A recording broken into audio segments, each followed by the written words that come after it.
दोस्तों, team India अभी श्रीलंका दौरे पर है, जहां पर टीम इंडिया श्रीलंकाई टीम से 3 मैचों की T20 सीरीज और 3 ही मैचों की वनडे सीरीज खेलने के बाद बांग्लादेश की टीम भारत के दौरे पर अगले सीरीज के लिए आने वाली है, जहां पर टीम इंडिया बांग्लादेश से 2 मैचों की टेस्ट सीरीज और 3 मैचों की T20 सीरीज खेलेगी, जिसके लिए BCCI और बांग्लादेशी क्रिकेट बोर्ड ने मिलकर इस सीरीज के शेड्यूल का ऐलान कर दिया है।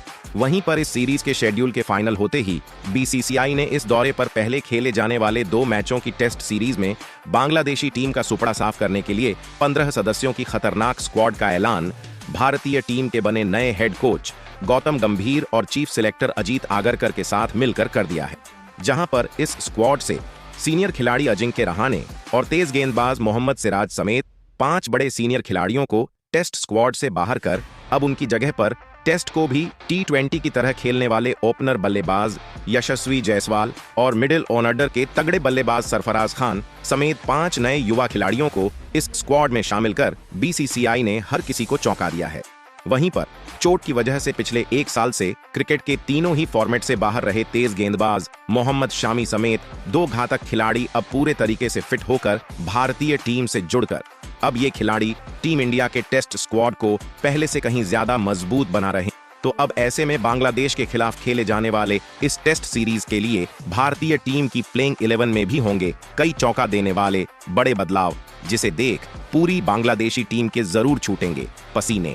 जी हां दोस्तों, आप बिल्कुल सही सुन रहे हैं। जैसा कि आपको पता है, साल 2022 में जब बांग्लादेश की टीम भारत के दौरे पर 2 मैचों की टेस्ट सीरीज खेलने आई थी, तो टीम इंडिया ने बांग्लादेशी टीम को दोनों टेस्ट मुकाबलों में करारी हार का स्वाद चखाया था। तो ऐसे में इस टेस्ट सीरीज को बांग्लादेश की टीम भारत से जीतकर पिछली हार का बदला लेना चाहेगी, तो वहीं पर टीम इंडिया एक बार फिर से बांग्लादेश को इस टेस्ट सीरीज में हराकर अपना दबदबा बनाना चाहेगी। वैसे दोस्तों, आप कमेंट कर बताओ, टेस्ट फॉर्मेट में ICC रैंकिंग की नंबर 1 की टीम कौन है। तो दोस्तों, इस नए वीडियो में हम आपको बताने वाले हैं बांग्लादेश और टीम इंडिया के बीच खेला जाने वाला 2 मैचों के रोमांचक टेस्ट सीरीज का क्या होने वाला है, पूरा शेड्यूल। वहीं पर बांग्लादेश और भारत के बीच इस सीरीज का पहला ब्लॉकबस्टर टेस्ट का बड़ा महामुकाबला कब, कहां और कितने बजे से खेला जाएगा। वहीं पर इसके अलावा BCCI और टीम इंडिया के बने नए हेड कोच गौतम गंभीर ने मिलकर इस टेस्ट सीरीज में बांग्लादेशी टीम को घुटनों पर लाने के लिए कौन कौन से 15 सदस्यों की खतरनाक भारतीय स्क्वाड का किया है चयन, जिसे देख बांग्लादेश टीम के कप्तान साकिब उल हसन समेत पूरी बांग्लादेश की टीम अब भी से बैकफुट में जा चुकी है। वहीं पर इसके अलावा इस टेस्ट सीरीज के लिए टीम इंडिया की क्या हो सकती है सबसे खूंखार और घातक प्लेइंग 11। इसके अलावा इस दौरे पर कौन होगा भारतीय टीम का कप्तान और उप कप्तान। वहीं पर दोनों टीमों का एक दूसरे के सामने टेस्ट मुकाबलों में क्या है जीत और हार के आंकड़े, तो आंकड़ों के इस गणित से कौन सी टीम किस पर पड़ेगी इस सीरीज में भारी। लेकिन उससे पहले दोस्तों, आप हमारे वीडियो में नए हो तो टीम इंडिया से जुड़ी हर छोटी बड़ी जानकारी से जुड़े रहने के लिए अपने इस क्रिकेट चैनल क्रिकेट क्लासरूम को सब्सक्राइब दिल से, इस वीडियो को एक लाइक और शेयर करना बिल्कुल ना भूले। तो दोस्तों, इस नए वीडियो की शुरुआत करते हैं बांग्लादेश और इंडिया के बीच खेले जाने वाले इस 2 मैचों के टेस्ट सीरीज के पूरे शेड्यूल से। तो दोनों टीमों के बीच का पहला टेस्ट का बड़ा महामुकाबला 19 सितंबर दिन गुरुवार को चेन्नई के AM-A चिदम्बरम स्टेडियम में, तो वहीं दूसरा टेस्ट का महामुकाबला 27 सितंबर दिन शुक्रवार को कानपुर के ग्रीन पार्क स्टेडियम में भारतीय समयानुसार सुबह 9 बजे से खेला जाएगा, जो कि भारतीय टीम का होम ग्राउंड है। तो ऐसे में इस टेस्ट सीरीज में भारतीय टीम को जरूर एडवांटेज मिल सकता है। तो दोस्तों, अब अगर बांग्लादेश और इंडिया के बीच खेले जाने वाले इस टेस्ट सीरीज के लिए भारतीय टीम के कप्तान और नए उपकप्तान की बात करें, तो हिटमैन रोहित शर्मा को एक बार फिर से टीम इंडिया के टेस्ट फॉर्मेट की कमान उनके हाथों में दी गई है। तो वहीं पर तेज गेंदबाज जसप्रीत बुमराह को टेस्ट फॉर्मेट में टीम इंडिया का नया उपकप्तान बनाया गया है। वैसे दोस्तों, आप कमेंट कर बताओ, भारतीय टीम का टेस्ट फॉर्मेट का सबसे बेहतरीन और शानदार कप्तान कौन है। वहीं पर दोस्तों, इस टेस्ट सीरीज के लिए टीम इंडिया के हेड कोच गौतम गंभीर ने भारतीय टीम के चीफ सिलेक्टर अजीत आगरकर और BCCI के साथ मिलकर जिन 15 सदस्यों की खतरनाक स्क्वाड का चयन बांग्लादेश को इस सीरीज में रौंदने के लिए किया है, उस ढांसू स्क्वाड की बात करने से पहले आपको बताते हैं क्या है बांग्लादेश और टीम इंडिया के बीच आज तक खेले गए टेस्ट मुकाबलों में जीत और हार के आंकड़े। तो अब तक ये दोनों टीमें टेस्ट के फॉर्मेट में एक दूसरे के सामने 13 बार आ चुकी है, जिसमें भारतीय टीम ने 11 मुकाबलों में बांग्लादेशी टीम को हराया है तो वहीं पर बांग्लादेश की टीम को अभी भी टीम इंडिया के सामने टेस्ट में अपनी पहली जीत का इंतजार है। वहीं पर 2 मुकाबले दोनों टीमों के बीच ड्रॉ रहे। ऐसे में हेड टू हेड रिकॉर्ड में भारतीय टीम बांग्लादेशी टीम के ऊपर बेहद भारी दिखाई देती है। तो दोस्तों, अब उन 15 सदस्यों की चुनी हुई खतरनाक स्क्वाड की बात एक एक करके करते हैं, जिसे बीसीसीआई ने कोच गौतम गंभीर और चीफ सिलेक्टर अजीत आगरकर के साथ मिलकर बांग्लादेश को इस टेस्ट सीरीज में हार का स्वाद चखाने के लिए किया है। तो 15 सदस्यों के इस बेहतरीन स्क्वाड में बीसीसीआई ने 3 दमदार और धांसू ओपनर बल्लेबाजों को इस स्क्वाड में किया है शामिल। तो इस स्क्वाड के पहले ओपनर बल्लेबाज के तौर पर बाएं हाथ के यशस्वी जायसवाल को किया गया है शामिल। टेस्ट फॉर्मेट में गेंदबाजों के काल बन चुके यशस्वी जायसवाल ने काफी कम टेस्ट मुकाबले खेलते हुए कुछ ही समय में टेस्ट फॉर्मेट के एक खतरनाक ओपनर बल्लेबाज बनकर उभरे हैं।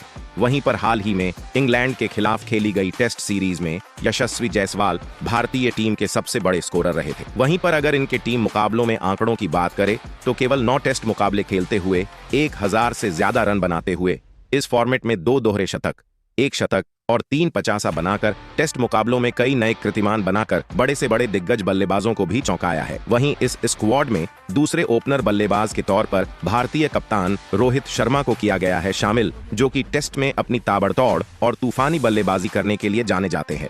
रोहित शर्मा टेस्ट फॉर्मेट में अभी कमाल की लय में है।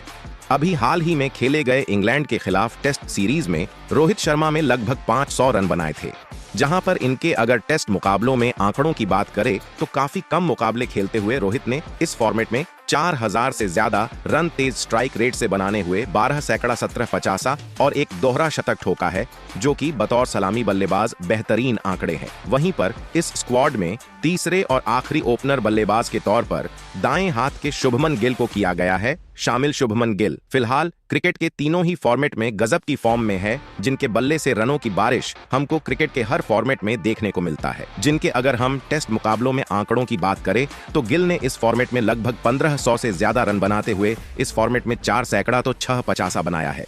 वैसे दोस्तों, आप कमेंट कर बताओ, रोहित शर्मा, यशस्वी जायसवाल और शुभमन गिल में बांग्लादेश के खिलाफ टेस्ट में बतौर ओपनर बल्लेबाज किसे करनी चाहिए भारतीय पारी की शुरुआत। वहीं पर 15 सदस्यों के इस स्क्वाड में बीसीसीआई ने 4 शानदार और बेहतरीन मिडिल ऑर्डर के बल्लेबाजों को किया है शामिल। तो इस स्क्वाड में पहले मिडिल ऑर्डर बल्लेबाज के तौर पर टीम इंडिया के रन मशीन विराट कोहली को किया गया है शामिल। विराट कोहली भारतीय टीम इंडिया के टेस्ट फॉर्मेट के सबसे बेहतरीन बल्लेबाजों में से एक है, लेकिन पिछले कुछ टेस्ट मुकाबलों में इनके बल्ले से ज्यादा रन निकले नहीं है, लेकिन कोहली बखूबी वापसी करना जानते हैं। वहीं पर अगर इनके टेस्ट मुकाबलों में आंकड़ों की बात करें तो इन्होंने टेस्ट में शानदार औसत से लगभग 9000 रन बनाने हुए 29 शतक और 30 पचासा इस फॉर्मेट में बनाया है, जो कि गजब के आंकड़े हैं। वहीं इस स्क्वाड के दूसरे मिडिल ऑर्डर बल्लेबाज के तौर पर श्रेयस अय्यर को किया गया है शामिल। श्रेयस अय्यर काफी समय से टीम इंडिया से बाहर थे, लेकिन अब इनकी वापसी हुई है।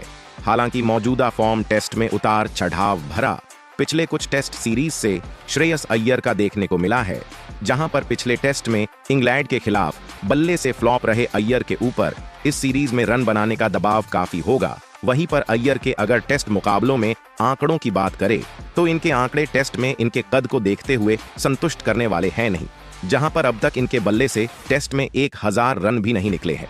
वहीं इस स्क्वाड में तीसरे मिडिल ऑर्डर बल्लेबाज के तौर पर बाएं हाथ के देवदत्त पैंडिकल को किया गया है शामिल। अब तक महज एक टेस्ट मुकाबला भारतीय टीम के लिए खेलने वाले देवदत्त पांडिकल ने टेस्ट में डेब्यू करते हुए इंग्लैंड के खिलाफ बेहतरीन पारी खेली थी। तो अब दोबारा से टीम इंडिया के टेस्ट स्क्वाड में इनको मौका दिया गया है।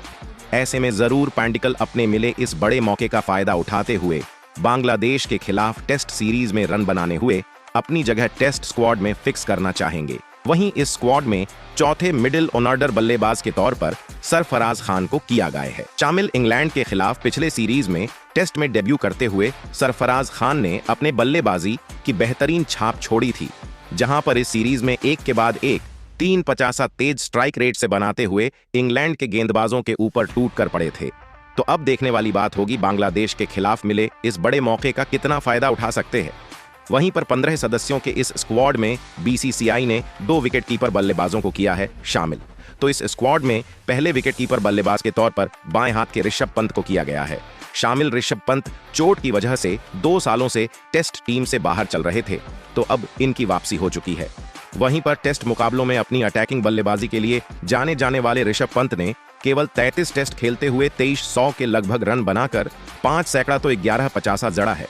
वहीं पर अपने दम पर टीम इंडिया को कई मुकाबलों में जीत दिलवा चुके हैं। वहीं पर इस स्क्वाड में दूसरे विकेटकीपर बल्लेबाज के तौर पर लोकेश राहुल को किया गया है शामिल। इंग्लैंड के खिलाफ खेली गई पिछली टेस्ट सीरीज में चोट की वजह से बाहर हुए लोकेश राहुल अब पूरे तरीके से फिट होकर बांग्लादेश के खिलाफ टेस्ट में वापसी कर चुके हैं। लोकेश राहुल के टेस्ट मुकाबलों में आंकड़ों की बात करें तो लगभग 2900 रन बनाते हुए 8 सैकड़ा और 14 पचासा इस फॉर्मेट में जड़ा है। वैसे दोस्तों, आप कमेंट कर बताओ, लोकेश राहुल और ऋषभ पंत में किसे मिलना चाहिए प्लेइंग 11 में खेलने का मौका। वहीं पर इस 15 सदस्यों के स्क्वाड में बीसीसीआई ने 3 शानदार ऑलराउंडर खिलाड़ियों को किया है शामिल। तो इस स्क्वाड में पहले ऑलराउंडर खिलाड़ी के तौर पर आईसीसी रैंकिंग के नंबर 2 ऑलराउंडर खिलाड़ी रविचंद्रन अश्विन को किया गया है शामिल। हाल ही में खेले गए इंग्लैंड के खिलाफ टेस्ट सीरीज में अपनी घातक गेंदबाजी से 26 विकेट निकालकर टीम इंडिया के सबसे बड़े विकेट टेकर गेंदबाज रहे थे। वहीं पर अश्विन ने टेस्ट में 500 से ज्यादा विकेट लेने के साथ 5 सैकड़ा भी इस फॉर्मेट में जड़कर टीम इंडिया के सबसे बड़े मैच विनर ऑलराउंडर खिलाड़ी है। वहीं पर इस स्क्वाड के दूसरे ऑलराउंडर खिलाड़ी के तौर पर रविंद्र जडेजा को किया गया है शामिल। हाल ही में खेले गए इंग्लैंड के खिलाफ टेस्ट सीरीज में बल्ले और गेंद से धूम मचाते हुए 250 से ज्यादा रन बनाते हुए 19 विकेट निकाले थे। तो वहीं पर टेस्ट मुकाबलों में इनके आंकड़े भी चौंकाने वाले हैं, जहां पर लगभग 300 विकेट लेते हुए बल्ले से भी लगभग 3000 रन इस फॉर्मेट में बनाए हैं, जिसमें इनके बल्ले से 4 सैकड़ा भी निकला है। वहीं पर इस स्क्वाड में तीसरे ऑलराउंडर खिलाड़ी के तौर पर बाएं हाथ के ही अक्षर पटेल को किया गया है शामिल। हाल ही में खेली गई कई टेस्ट सीरीज में अक्षर पटेल ने लाजवाब प्रदर्शन कर बतौर ऑलराउंडर खिलाड़ी खुद को साबित किया है। वहीं पर अक्षर पटेल ने टेस्ट के इस फॉर्मेट में लगभग 700 रन बनाने हुए अपनी फिरकी गेंदबाजी से टेस्ट में 55 विकेट निकाले हैं। वहीं पर 15 सदस्यों के इस स्क्वाड में बीसीसीआई ने 3 कमाल के गेंदबाजों को किया है शामिल। तो इस स्क्वाड में पहले गेंदबाज के तौर पर टीम इंडिया सबसे घातक और तगड़े गेंदबाज जसप्रीत बुमराह को किया गया है शामिल। बुमराह अभी क्रिकेट के हर फॉर्मेट में शानदार गेंदबाजी कर रहे हैं।